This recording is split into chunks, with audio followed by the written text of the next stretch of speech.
Let's compare what we learned in grade 11 versus what we were learning in grade 12.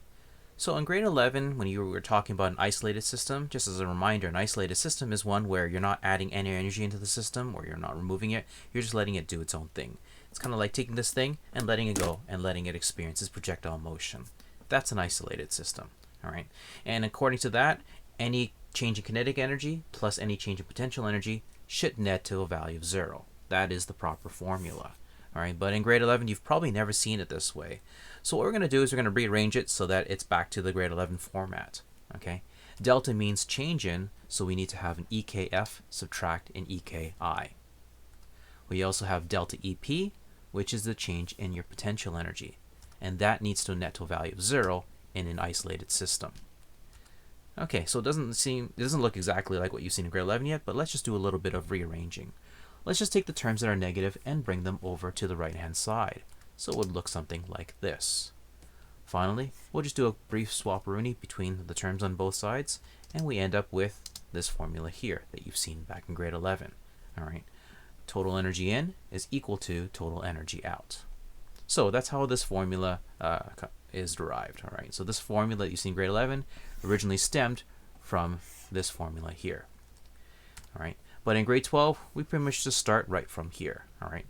In an isolated system, the change in kinetic energy plus the change in gravitational potential energy is equal to 0 joules. And then when we expand it out, it's going to look something like that. So that's the grade 12 version of our formula in comparison to grade 11. Okay. Once again, the grade 11 formula works well when you have objects that are lifted up, 10 kilometers or so. I think you even push 100 kilometers, and you'll still have, relatively the correct answer, at least to 3 significant figures. All right. But if you're pushing anything beyond, 10 kilometers reasonably, then you may want to start using the expanded formula because it will deal with that variance in gravitational potential energy. Where the further away you are from the surface of the Earth, the weaker the gravitational pull, so the less in debt you are. All right. It's not a linear correlation. Okay, so let's just revisit our last day's lesson one more time with regards to this formula here. Okay, again, this is the area underneath a force distance graph. The integral gives you this formula here, all right, your gravitational potential energy. And yes, we could plot it on a graph if we really feel like it, all right, where let's say that, at unity, okay, for any given object, we have a value of whatever it is, okay, e.g. Well, if we move it to double the distance away, then the potential energy drops by half, 3 times the distance away from wherever you start off initially, then it'll be down to a third, and so on and so forth. After all, it's just an inverse relationship. It's not an inverse squared relation. Okay.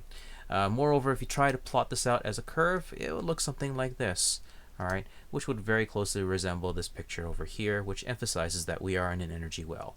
We're always in debt back to the Earth again. And until we break free from that well, we'll always come back because we owe Earth some gravitational cash, if you want to think about it that way.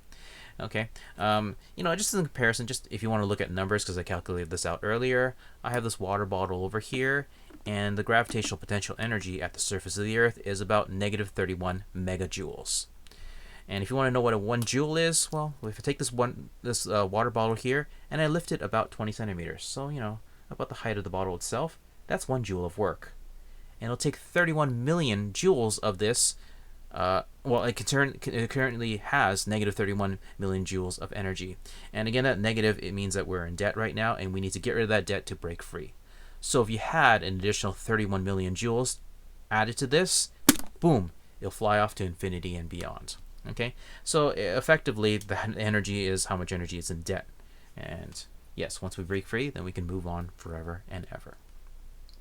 And more about this calculation at the end of the video, because I don't want to inundate you with too much stuff with regards to calculus. All right, so we'll go back to the calculus perspective of this, and hopefully you can see how things piece together that way. Just as a review from before, escape speed is the minimum amount of energy required in launching an object so that it can break free from the bonds of a celestial body like Earth. All right, and that can be attained when the total energy that is in the system is greater than 0 joules.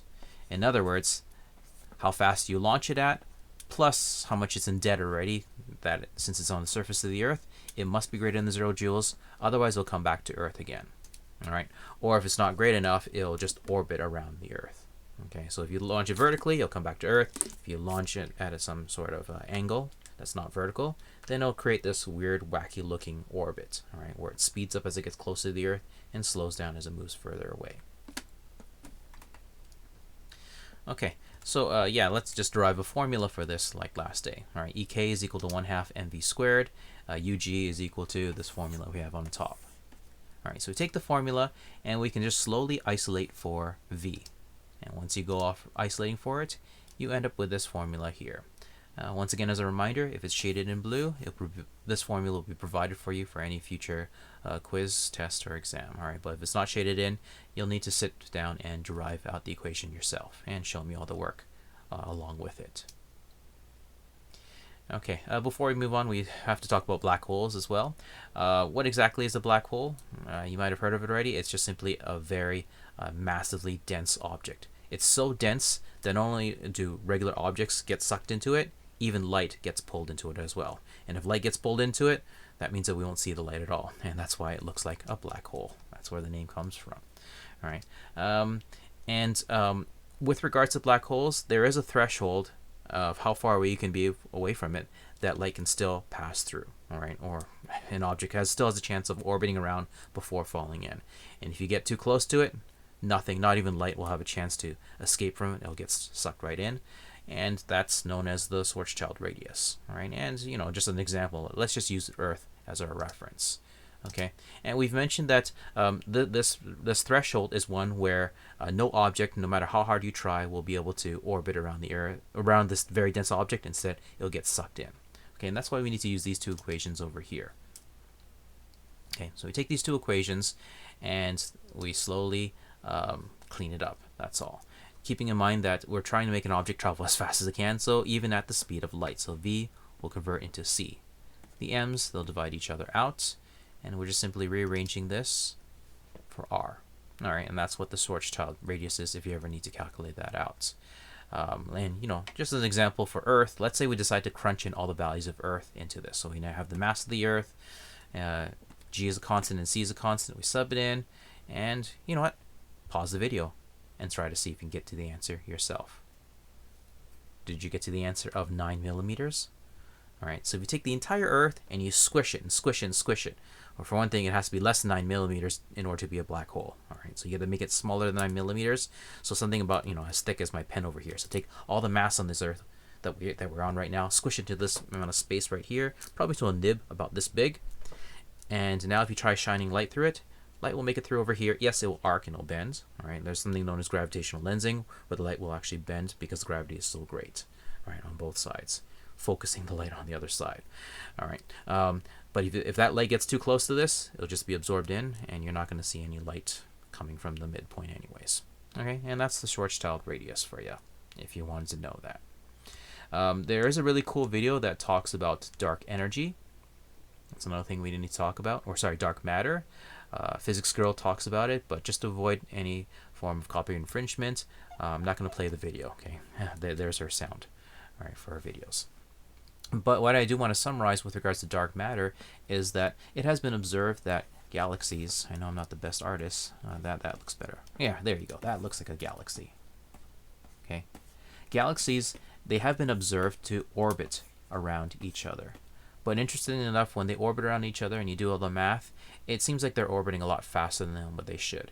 And the only way to describe why it travels even faster than it should is that outside of here, that we can't see in the visible universe, contains this matter where, because we can't see it, we just call it dark matter.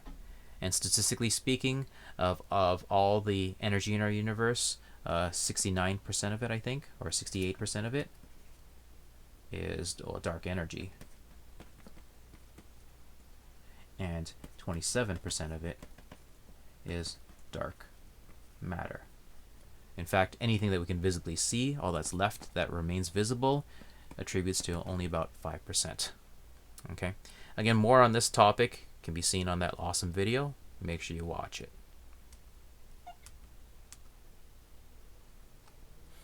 Okay.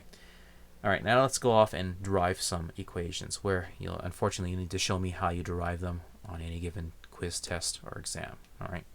So let's start off with something that which I think I will give to you. So let's just go through this. Okay, how much energy there is with a satellite that is in orbit. So it's orbiting around, I don't know, a star or a planet. Okay, so while it's orbiting, we first take a look at the F net. All right, our F net is equal to our centripetal force. And what's bounding us to our centripetal force? It's the force of gravity. All right, so F net will be replaced with mv squared over r, and Fg will be replaced with g mm over r squared.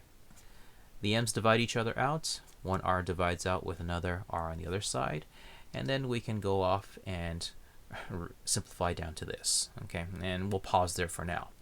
We know that kinetic energy by definition is equal to 1/2 mv squared. So we can do a direct substitution. Remember, this is already squared, so we can just simply name drop that right into there, and then we end up getting that formula there. Okay, so that's the amount of kinetic energy that exists in an object while it's orbiting around a massive object at the core. Okay, so we have the massive object, the tiny little orbiting object, how far you are away from that massive object from center to center, and that's 6.67 times 10 to the negative 11. Seeing that this is shaded in blue, this formula will be provided for you on any quiz, test, or exam. All right, but the rest are not. Okay. For example, how much energy is required to send an object into orbit? Okay. All right. So total energy required to take an object from the surface of the Earth or any given planet, launch it off into its orbital path, and allow it to orbit around. While it's orbiting, it has kinetic energy, but in order to get it from point A to point B, you need to have a change in gravitational potential energy.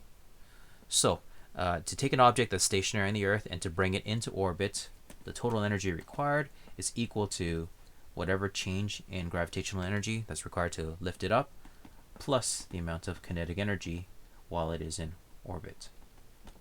Okay. An EK orbital is a formula that's given to us. So we can do a direct substitution in there, but the rest of it is a very long sub and crunch, right, where you have to go off and show your work. Okay, what about total energy of an object while it's already in orbit?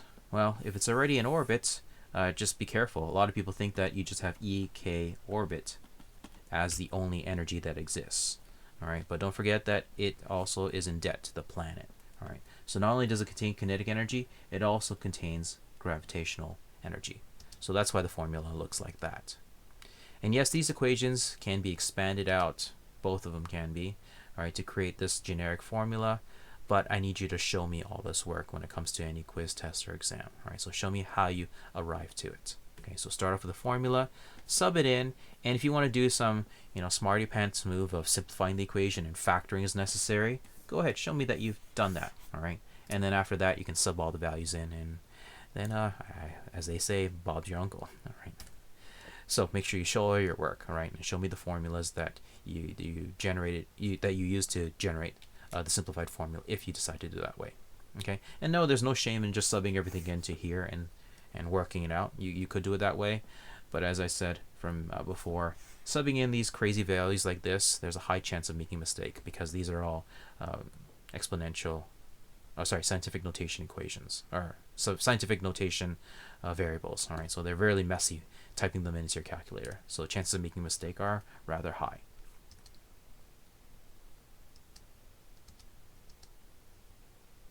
Okay, binding energy.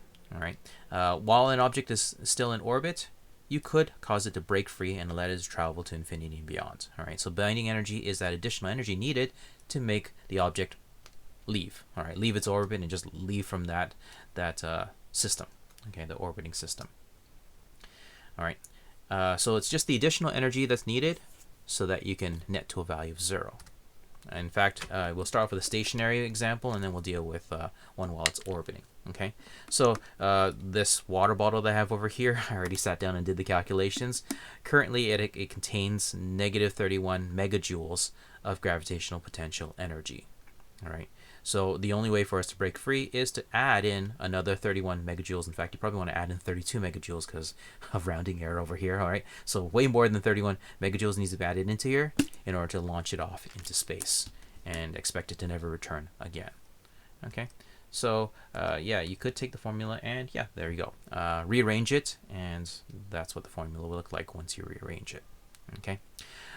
So it's the additional energy, and you'll notice that the minus sign, because you've brought it over and you've double negated, it will disappear, all right, because it's the additional extra energy.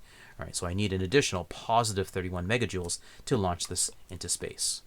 Well, what if this is already orbiting around Earth? All right, then how would we do our calculations? Well, we don't need to owe as much energy, because remember that we've already lifted it off the surface of the Earth, and on top of that, it does contain kinetic energy as well, right, by virtue of it orbiting. Okay, so additional binding energy is the extra energy on top of how far away it is from the surface of the planet, or sorry, from the center of the planet, plus the fact that it already contains kinetic energy as it's already orbiting. All right, and yeah, you could sub everything in and rearrange if you wanted to. Okay, but you need to show all your work if I ever ask you that question. Okay, show your work. One interesting to note is that between these two equations over here, you'll notice that you're already halfway there, and that's just one of those interesting coincidences that you'll see. And that's why when you, instead of just subbing values in and doing your calculations, you just rearrange equations, then you can start seeing these patterns, all right? So of the debt that you owe while this is on the surface of the Earth, if it was already orbiting, then it's already halfway there. You only need to add in a half more amount of energy for it to break free from these bonds. All right, so this PowerPoint slide over here just really summarizes everything that we've covered. That way, if you would like to screen capture this, by all means, screen capture away. Okay. Before we finish off, first off, two extra terms just to talk about: apogee and perigee. Apogee is the point where the satellite is furthest from the planet, because anytime that a satellite orbits, it's not always perfectly circular. All right. Instead, it looks kind of more like an egg shape. All right. Where there will be a point where it's closest to the planet, and there will be a point where it's furthest away. Apogee is furthest away, and perigee is when it's closest to the planet while it orbits around. Okay, so those are some additional terms that you might see in your homework tonight. Lastly, just as a summary, as the answer key, just to show it to you, here's the answer key to question number 1, question numbers 2 and 3, 4, 5, 6, and lastly 7. All right, so good luck in your homework. And here's the additional thing I want to talk about with regards to calculus and stuff. All right, so we're going to go back to a grade 11 question and revisit it again. And I just want to show you the calculus approach towards this, about the whole idea about the integral and how everything all applies. All right, and hopefully you can better appreciate our calculations that we're doing here and see how kinematics can also approach it from the same way. So we have a car accelerating from rest at whatever rate of acceleration, and the question is, how far does it travel between 10 and 15 seconds? And the biggest mistake the grade 11s make is that they just simply subtract these two values and say, oh, 5 seconds, and do their kinematics plug in and hope for the best. And unfortunately, they don't get to the correct answer. All right, and it's because you aren't thinking about what's going on. All right. Often, it's very helpful to draw a diagram. All right, so here is my position time graph. Car accelerates from rest, and the curve would look something like this, right? It will be a quadratic correlation. And we know that if this is the 5-second mark, and that's a 10, here's the 15-second mark. Okay. Take a look at how much you displace between 10 and 15 seconds versus at the 5-second mark. You don't cover much ground at all. And I hope that makes sense. As you travel faster and faster and faster, you move a lot more distance as time goes by. Okay, so you can't just blatantly subtract 15 and 10 and expect this to be your correct answer. Instead, from grade 11, what I'd shown you how to solve this problem is to figure out your final position and your initial position, and delta D by definition is D2 subtract D1. And if you go off and do that, then yeah, you're going to get to an answer of 375. You can try it out yourself, all right, working it out that way. But here's a different approach of solving this. All right, what if we draw a VT graph instead? All right, and we know that our VT graph would look something like this. It'll be a linear correlation, starting from 0 and finishing off at, I suppose, 15 seconds times 6, 90 meters per second. That's pretty fast, all right, at the end. Okay, but all we're concerned about right over here, if I try correlating it here, is that we're only interested in the area between the 10 and 15 second mark. All right, because the area underneath the VT graph tells us our displacement. All right, so there's a different approach in solving this. So if we're going to solve this using the calculus approach, why not just start off with the VT formula and perform the integral of it? All right, so we're performing the integral of our VT formula where, I'm going to start off with the VT formula of VF is equal to VI plus a delta t, but we're going to do the integral of it because the integral tells us the area underneath the curve. We're going to do this with respect to time. Okay, I'll put this in brackets just for clarity. On top of that, we're evaluating this between 10 seconds and 15 seconds. Okay, so you do the integral of this, and hopefully you're comfortable with this by now. That will give us VI delta t plus 1/2 a delta t squared. And many of you guys will say, not duh, isn't that the formula for displacement? And it is, that's true. But you're evaluating it from the 10-second mark to the 15-second mark, okay? Where you're going to sub everything in, and you're going to find the differences between the two. Now, before we move forwards, just to save some time, we notice that VI is equal to 0 meters per second, all right? So since VI is equal to 0, this term goes to 0. So we really don't need to sub that in when we're solving this. Instead, all we need to do is 1/2 a delta t2. Actually, I'm just going to do a substitution right in here now. Okay, 1/2 of an acceleration of 6.0 meters per second squared times your 15 seconds squared, subtract 1/2 of 6.0 meters per second squared times 10 seconds squared. All right, because we're evaluating it between this point and this point here, right? Between here and here. X and X. All right, we're evaluating between the two. And if we evaluate between the two, we will get our 675 meters, subtract 300 meters, which will give us our 375 meters. And that's the calculus approach. Okay, and that's what I want to relate this to. I'll just change the color around. Okay, we're not talking about dt and vt anymore. Let's say this time around we're talking about force distance graph. All right, and we're doing the area underneath the force distance graph. Then we end up getting something which is known as potential energy. All right, I'll just call it PE, our PE curve. Okay, so if our FD formula, which is Fg is equal to gm m over r squared, then the integral of that would be our UG, which is negative gm m over r, and the corresponding curve. Obviously, these are not the correct curves, but I hope you get the idea that the area underneath this will tell you your potential energy. All right, but it's only telling you just the value at a given point, and that's why this number here is ridiculous. It's at negative 31 megajoules, and it's like, wait, how can this contain that much energy? No, that's how much you're in debt at this point over here, and you're going to be in less debt up here as you're further away. Often you want to find out the difference between these two, and that's how much potential energy, or sorry, how much energy is required to lift this from this potential point to this potential point, right? Which in grade 11 you would see it as EP is equal to mg delta h. All right, but in grade 12, you know that you're really talking about delta UG, which is equal to negative gmm over r2 subtract negative gmm over r1. Looks a whole lot more complicated, but again, it gives you a more accurate answer. And I hope you can appreciate why you're doing the subtraction now, because you're looking at the differences between these two and you arrive into your answer. That's it for you today. I'll catch you guys in the next adventure.